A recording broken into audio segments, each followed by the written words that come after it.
बच्चों जैसे कि हम सॉल्यूशन चैप्टर की थ्योरी भी पढ़ रहे हैं और क्वेश्चंस भी कर रहे हैं, ठीक है। तो आपको सॉल्यूशन चैप्टर की सीरीज़ में सब कुछ मिल जाएगा, सारे क्वेश्चंस मिल जाएंगे जो एनसीईआरटी में दिए हैं। धीरे धीरे मैं आपके लिए सारे दूसरे क्वेश्चंस भी डाल दूंगी जो जेई और मेंस के, ठीक है। चलो आगे बढ़ते हैं इसी के साथ। तो हमारा जो थ्योरी पार्ट था हमने वहाँ पे पढ़ लिया था कि राउल्स लॉ क्या होता है। तो राउल्स लॉ मैंने आपको बहुत ही डिटेल में समझाया था और उसी राउल्स लॉ से जो फॉर्मूले बनाए थे हमने, जो डिराइव किए थे, उससे हमने बहुत सारे क्वेश्चन इजीली सॉल्व किए। तो पहले सारे मेरे लेक्चर्स देखो, फिर उसके क्वेश्चन सॉल्व करो, तो आपका बहुत अच्छे से सिंक्रोनाइजेशन होगा और ये चैप्टर बहुत अच्छे से प्रिपेयर हो जाएगा। अब बच्चों अपन पढ़ते हैं नेक्स्ट थिंग, जो नेक्स्ट टॉपिक है आपका वो है डेविएशन फ्रॉम राउल्स लॉ, ठीक है। Non ideal solution. अच्छा मेरे बच्चों बताओ, आप में से कौन कौन आइडियल बच्चा है? आइडियल स्टूडेंट क्या होता है? कुछ भी नहीं होता है आइडियल स्टूडेंट, राइट। जैसे हर कोई क्लास में हमारे घर में एग्जाम्पल देता है कि यार देखो तुम्हारा फ्रेंड तो कितना अच्छा बच्चा है, एकदम आइडियल है, फ़ोन भी नहीं देखता है, बहुत अच्छे परसेंटेज लाता है, दिन भर पढ़ाई करता रहता है, सबकी रिस्पेक्ट करता है। और स्कूल में भी कोई ऐसा एक दो बच्चे होते हैं जो टीचर्स के फेवरेट होते हैं, राजा मुन्ना टाइप्स, और वो आइडियल बच्चे होते हैं, राइट। बाकी मैक्सिमम नॉन आइडियल रहते हैं। इसी तरीके से हम यहाँ पे बात करते हैं केमिस्ट्री में। तो आपने आइडियल गैस बिहेवियर देखा होगा सॉल्यूशन चैप्टर, इसमें गैसियस स्टेट वाले चैप्टर में 11th क्लास में। तो वहाँ पे भी आइडियल गैस वो होती है जो वो सारे लॉ को फॉलो करती है, और नॉन आइडियल गैस वो होती है रियल गैस, तो उसका नाम भी रियल गैस दे दिया। समझ रहे हो आप ये कितना बड़ा जोक है कि नॉन आइडियल मतलब reality, yes it is reality. Similarly यहाँ पे भी जो राउल्स लॉ फॉलो करते हैं solution that follows Raoult's law are known as ideal solution, ठीक है ना। मतलब अगर हमने वो सॉल्यूशन को मिक्स किया बेसिकली, तो जैसे दो सॉल्यूशन को मिक्स किया ए और बी, ठीक है, ए और बी को मिक्स किया, ए मतलब और बी एटम है और ये मॉलिक्यूल है, मतलब ए एक एटम है और ए एक मॉलिक्यूल है, बी एक मॉलिक्यूल है, और इन दोनों को जब मैंने मिक्स किया तो इससे जो सॉल्यूशन का मिक्सचर बना मेरे प्यारे बच्चों, इससे जो सॉल्यूशन का मिक्सचर बना ए बी, राइट। तो इसका बिहेवियर कैसा होगा कि जो ए का इंटरेक्शन था, जो बी का इंटरेक्शन था, वो सेम है एज ए और बी, ठीक है। इसका मतलब ये है कि जितनी एनर्जी उनको तोड़ने में लगेगी, बॉन्ड एनर्जी उन दोनों की ए बी के बराबर है, मतलब ये तीनों का बॉन्ड एनर्जी बराबर है। तो ऐसे सॉल्यूशन को बोलेंगे आइडियल सॉल्यूशन। जब मैंने इन दोनों को मिक्स किया, जैसे मैंने 100 ml मिक्स किया, तो टोटल 200 ml ही मेरे को सॉल्यूशन मिला, मिक्सचर, राइट। तो ये भी ऐसा बोलते हैं कि ये भी एक आइडियल सॉल्यूशन है, राइट। तो बेसिकली मतलब change in volume is zero, है ना। चेंज इन हीट, हमने जब दोनों को मिक्स किया ना तो हीट एब्जॉर्ब हुई ना तो हीट इवॉल्व हुई, राइट। दोनों की जो चेंज इन हीट है वो ज़ीरो है। तो जब ऐसा सारा बिहेवियर एक सॉल्यूशन दिखा रहा है, सॉल्यूशन मिक्सचर जब दिखा रहा है, या तो आपने दो लिक्विड को मिक्स किया है या एक लिक्विड और एक सॉलिड को मिक्स किया है, तो इस तरीके के सॉल्यूशन को बोलते हैं आइडियल सॉल्यूशन। और बेसिकली ये क्या फॉलो करता है? Raoult's law. ये इसकी स्केल है, आइडियल सॉल्यूशन की ये स्केल है कि आइडियल सॉल्यूशन ऐसा होता है जो राउल्स लॉ फॉलो करता है, और ये इस तरह का सॉल्यूशन होता है, ठीक है ना। अब अगर मैंने आपको बोला कि मोस्टली सॉल्यूशन ऐसे नहीं होते हैं, तो मोस्टली सॉल्यूशन कैसे होते हैं, राइट। तो वो सॉल्यूशन ऐसे होते हैं जो राउल्स लॉ को फॉलो नहीं करते, और उसको हम क्या बोलते हैं बच्चों? नॉन आइडियल सॉल्यूशन, ठीक है ना। तो अब नॉन आइडियल सॉल्यूशन क्या होंगे? नॉन आइडियल सॉल्यूशन में ये जो सारे पैरामीटर्स है ये फॉलो नहीं होंगे, यही बोल सकते हैं। किसी में वॉल्यूम इंक्रीज होगा, किसी में डिक्रीज होगा, किसी में delta H heat energy evolve होगी, किसी में एब्जॉर्ब होगी, और किसी में इंट्रैक्शन बढ़ेगा कम होगा। तो इसको क्या बोलेंगे बच्चों? हम इसको बोलेंगे हम क्या? नॉन आइडियल सॉल्यूशन, ठीक है ना।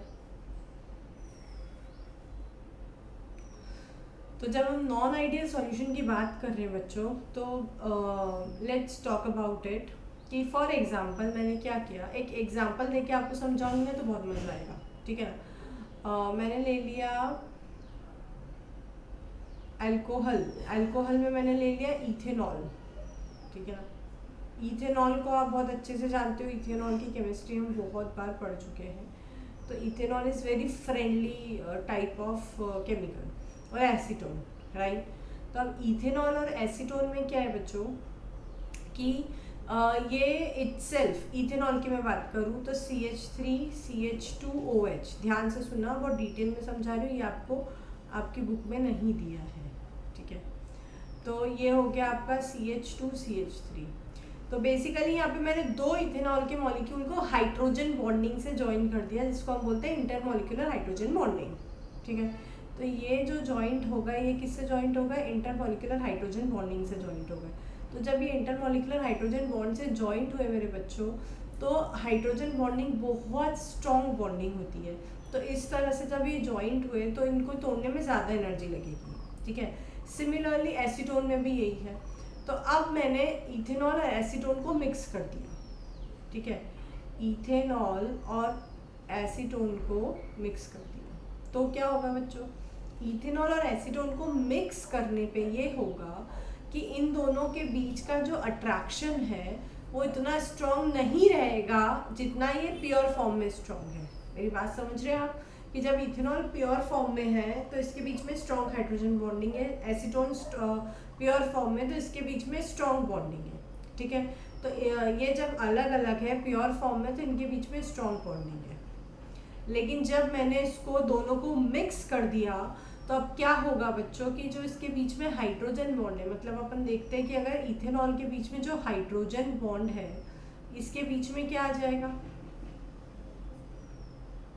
इसके बीच में एसीटोन के मॉलिक्यूल्स आ जाएंगे। तो एसीटोन के मॉलिक्यूल्स आने की वजह से जो इनकी बॉन्ड है वो वीक हो जाएगी, ठीक है ना, इनकी बॉन्ड वीक हो जाएगी। और ये दोनों ही वोलेटाइल है, वोलेटाइल लिक्विड मतलब जो उड़ जाते हैं वेपर फेज में। तो मेरी बात ध्यान से सुनिए, तो जब मैंने इनको प्योर फॉर्म में रखा था तो इनके बीच में अट्रैक्शन ज़्यादा था, मतलब मैंने इसको ए बोल दिया एग्जाम्पल के तौर पे। जनरली मैं आपको यहाँ एग्जाम्पल से समझा रही हूँ, लेकिन जनरली ए और ए बी बोलते हैं। एनसीईआरटी में भी यही लैंग्वेज यूज़ करते हैं और जनरली यही लैंग्वेज यूज़ करते हैं, ठीक है ना। तो ए और बी, तो ये हो गया इथेनॉल और एसीटोन। जब मैंने इनको मिक्स किया मेरे प्यारे बच्चों तो ये क्या बन जाएंगे, ए बी, दोनों मिक्स हो गए तो हम इसको बोलते हैं ए बी। तो ए बी की बॉन्ड वीक हो जाएगी क्योंकि इनके बीच में कोई अट्रैक्शन नहीं है as compared to pure form, right. तो मैं ये बोल सकती हूँ कि ए बी की जो बॉन्ड है ना, बहुत मोटा हो गया भैया, तो वो वीकर है एज कम्पेयर टू ए और बी इन प्योर फॉर्म, ठीक है। तो इसकी वजह से क्या होगा कि ये उड़ेंगे ज़्यादा क्योंकि ये वोलेटाइल है, तो इनके बीच में अट्रैक्शन नहीं है। आप बच्चों, आपके पास 2-4 बच्चे हैं, अगर आप उनको नहीं पकड़ पा रहे तो वो भाग जाएंगे, तो ये भी भाग जाएंगे तो कहाँ चले जाएंगे, वेपर फेस में चले जाएंगे। तो वेपर फेस में ज़्यादा चले जाएंगे as compared to liquid phase, solution phase, ठीक है ना। तो ये वेपर फेस में बहुत ज़्यादा चले जाएंगे, ये वेपर फेस में बहुत ज़्यादा चले जाएंगे। इसकी वजह से क्या होगा कि वेपर प्रेशर बढ़ेगा, समझ रहे हैं आप। तो वेपर प्रेशर सॉल्यूशन का बढ़ेगा, राइट। तो ये होता है, इस चीज को बोलते हैं, जब वेपर प्रेशर इंक्रीज होता है तो इसको बोलते हैं बच्चों पॉजिटिव डेविएशन। क्या बोलते हैं इसको, पॉजिटिव डेविएशन, ठीक है ना। आया समझ में। इसको एकदम प्रैक्टिकली सोचोगे तो बहुत मजा आएगा। आप थ्योरी पढ़ोगे ना तो बहुत कंफ्यूज हो जाओगे, मेरा चीज ध्यान से सुनोगे तो मजा आएगा, ठीक है। तो यहाँ पर जब ये दोनों को आप मिक्स करोगे मेरे प्यारे बच्चों, तो यहाँ पर क्या होगा कि यहाँ पर होगा पॉजिटिव डेविएशन। इसको क्या बोलेंगे हम, पॉजिटिव डेविएशन। मैं यहाँ पर इसको फिर से लिख देती हूँ, थोड़ा सा आपके लिए छुप गया है, मैंने अभी देखा बोर्ड, तो ये थोड़ा सा ज़्यादा इधर हो गया है, लिखा यही है मैंने। इसको बोलते ए, इसको बोलते बी, इन दोनों के बीच में इक्वल है, और ये हो गया ए बी, ठीक है ना, दिख रहा है। बस बाकी तो सब वही लिखा था, इन दोनों को मिक्स किया एंड ऑल, तो उसमें कुछ बड़ी चीज़ नहीं थी, ठीक है ना। चलो, तो इसको बोलते हैं पॉजिटिव डेविएशन। अब हम इसका ग्राफ बनाएंगे बच्चों। तो जब हम इसका ग्राफ बनाएंगे तो कैसा बनेगा इसका ग्राफ, देखिए। तो ये हो गया आपका क्या, इधर एक सॉल्यूशन, इधर एक प्रेशर, मतलब वो वेपर प्रेशर वाला था ना, राउंड स्नो जो बताया था वही वाला ग्राफ बना रही हूँ। तो तो यहाँ पर हो गया एक, यहाँ पे हो गया। तो मैंने यहाँ पर जो A के मोल फ्रैक्शन है उसको लिखा 100%, B के मोल फ्रैक्शन को लिखा मैंने यहाँ पे 0, यहाँ पे A के मोल फ्रैक्शन है 0 और यहाँ के B पे मोल फ्रैक्शन है 100%। ठीक है, तो यहाँ पे इसका जो पार्शियल प्रेशर रहेगा जब AA प्योर फॉर्म में है, इसको AA और BB कर देते हैं ताकि आप कंफ्यूज ना हो, इसको AA और BB कर देते हैं। ठीक है, तो ये 100% है क्योंकि ये प्योर फॉर्म में है, और ये भी 100% है क्योंकि ये भी प्योर फॉर्म में है। तो इन दोनों को जब हमने मिक्स किया बच्चों, जैसे कि मैंने आपको बताया था कि यहाँ वेपर प्रेशर, जैसे इन दोनों को मिक्स कर रहे हैं, तो इन दोनों को मिक्स कर रहे हैं, तो ये तो आइडियल बिहेवियर है। जो नीचे वाली लाइन खींची मैंने, मैं इसको रेड पेन से कर देती हूँ ताकि आप कंफ्यूज ना हो। तो ये आइडियल बिहेवियर है, लेकिन जब मैंने इन दोनों को मिक्स किया तो इसका वेपर प्रेशर क्या हो रहा है, इंक्रीज हो रहा है, इसका मोल फ्रैक्शन इंक्रीज हो रहा है, बेसिकली हम ये बोल सकते हैं, राइट। तो इसका मोल फ्रैक्शन इंक्रीज हो रहा है ऐसे। सिमिलरली बच्चों, इसका भी मोल फ्रैक्शन, जैसे इन दोनों को हम क्या कर रहे हैं, मिला रहे हैं, तो इन दोनों का भी मोल फ्रैक्शन इंक्रीज हो रहा है। किससे इंक्रीज हो रहा है, आइडियल बिहेवियर से इंक्रीज हो रहा है। तो ये आइडियल बिहेवियर की लाइन हो गई हमारी, ये हो गई हमारी आइडियल बिहेवियर की लाइन। ठीक है, ये हो गया फर्स्ट और ये हो गया सेकेंड। तो ये हो गई आइडियल बिहेवियर और ये हो गया हमारा, क्योंकि वेपर प्रेशर इंक्रीज हुआ है दोनों का, तो इन दोनों का जो वेपर प्रेशर है वो हम ऊपर की तरफ बता रहे हैं, मतलब इसका ये क्या हो गया, पॉजिटिव डेविएशन। तो ये हो गया इसका पॉजिटिव डेविएशन। ठीक है ना, तो red line shows that it is positive deviation. तो पॉजिटिव डेविएशन क्यों हुआ, क्योंकि इसका वेपर प्रेशर इंक्रीज हुआ है। ठीक है ना,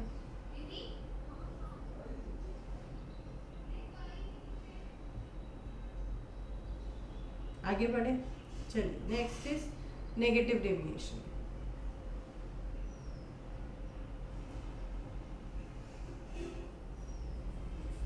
नेगेटिव डेविएशन क्या होगा बच्चों, जस्ट इसका ऑपोजिट कर दो। ठीक है ना, वो भी मैं आपको एग्जांपल से समझाऊंगी तो बहुत अच्छे से समझ में आएगा। अभी नेगेटिव डेविएशन में क्या होगा, जैसे कि मैंने किसी भी दो चीज़ को मिक्स किया है, ये हो गया आपका नेगेटिव डेविएशन।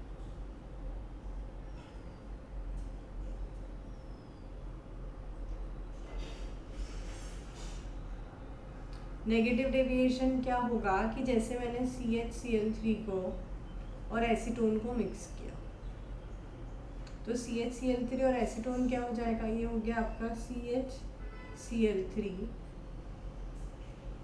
और ये हो जाएगा आपका एसीटोन। ठीक है ना बच्चों, तो यहाँ पर इन दोनों के बीच में जो अट्रैक्शन होगा, ऑक्सीजन और हाइड्रोजन के बीच में जो अट्रैक्शन होगा, इसको बोलेंगे हाइड्रोजन बॉन्डिंग। ठीक है, अब ये दोनों को जब मैंने मिक्स किया है तो इनके बीच में इतनी स्ट्रॉन्ग हाइड्रोजन बॉन्डिंग है, लेकिन अगर ये प्योर फॉर्म में है तो इनके बीच में तो हाइड्रोजन बॉन्डिंग या कोई भी बॉन्ड नहीं है, simple van der Waals forces of attraction बोल सकते हैं, राइट, कि सॉल्यूट सॉल्यूट है और सॉल्वेंट सॉल्वेंट है, तो इन दोनों के बीच में इंडिविजुअली क्या अट्रैक्शन है, कुछ भी नहीं है। और जब दोनों को मिक्स किया है तो इन दोनों के बीच में एक हाइड्रोजन बॉन्डिंग वाला अट्रैक्शन है। तो इससे क्या बोलेंगे बच्चों कि AA सॉल्यूट मान लीजिए और BB सॉल्वेंट मान लीजिए, जब दोनों को मिक्स किया AB, तो सॉल्यूशन की जो बॉन्ड है वो स्ट्रॉन्ग है as compared to solute and solvent individually in pure form. ठीक है, तो इसमें क्या होगा कि जब ये प्योर फॉर्म में रहेंगे तो इनका वेपर प्रेशर ज़्यादा रहेगा क्योंकि इनके बीच में अट्रैक्शन कमज़ोर है, वीक है, लेकिन जब ये सॉल्यूशन बना लेंगे तो इनके बीच में अट्रैक्शन स्ट्रॉन्ग हो जाएगा। इसकी वजह से इसका वेपर प्रेशर कैसा हो जाएगा, कम हो जाएगा, नॉर्मल से प्योर से कम हो जाएगा, प्योर से कम हो जाएगा। ठीक है, ध्यान से सुनिए। तो जब मैं इसका ग्राफ बनाती हूँ बच्चों, तो एक ऐसा बनेगा इसका ग्राफ। जब मैंने इसको सिमिलरली सेम सारे पैरामीटर्स ले लिए, PAA और यहाँ पे X ले लिया, mole fraction of AA, mole fraction of BB, mole fraction of AA is 1, mole fraction of BB is 0, mole fraction of BB is 1, mole fraction of AA is 0। और यहाँ पे जो ये है पार्शियल प्रेशर है इसका 100% है और यहाँ पे इसका पार्शियल प्रेशर 100% है। ठीक है ना। जब मैंने इन दोनों को मिक्स किया मेरे प्यारे बच्चों, तो इन दोनों को मिक्स करने पे क्या होगा कि इसका अपन आइडियली बोलते हैं कि इसका प्रेशर क्या होगा, डिक्रीज होगा, है ना। इधर जाकर जीरो हो जाएगा प्योर फॉर्म का, इसका भी डिक्रीज होगा, इधर जाकर प्योर फॉर्म का एकदम जीरो हो जाएगा, ठीक है ना। और इन दोनों को मिक्स करेंगे तो ये क्या हो जाएगा, P A plus B B. अब इसमें प्योर फॉर्म में ज़्यादा है as compared to solution form में, तो जब मैंने इसका सॉल्यूशन में बनाया तो इसका और कम हो जाएगा, तो इसका ग्राफ कुछ ऐसा बनेगा नीचे की तरफ, क्योंकि इसका वेपर प्रेशर कम हो रहा है। समझ में आ रहा है आपको रीज़न, ठीक है। तो इसका ग्राफ कुछ ऐसा बनेगा, और इस ग्राफ को हम बोलेंगे बच्चों नेगेटिव डेविएशन। क्या बोलेंगे इसको, नेगेटिव डेविएशन। तो ये बात बहुत ज़्यादा इम्पॉर्टेंट है समझने की, जो आपको पता होनी चाहिए कि नेगेटिव डेविएशन और पॉजिटिव डेविएशन क्या होता है। तो इसको अच्छे से पढ़ो, मेरा लेक्चर 2-3 बार देखना, अगर नहीं समझ में आ रहा है तो, और उसके बाद क्वेश्चंस करना, तो आराम से आपके क्वेश्चंस बनेंगे।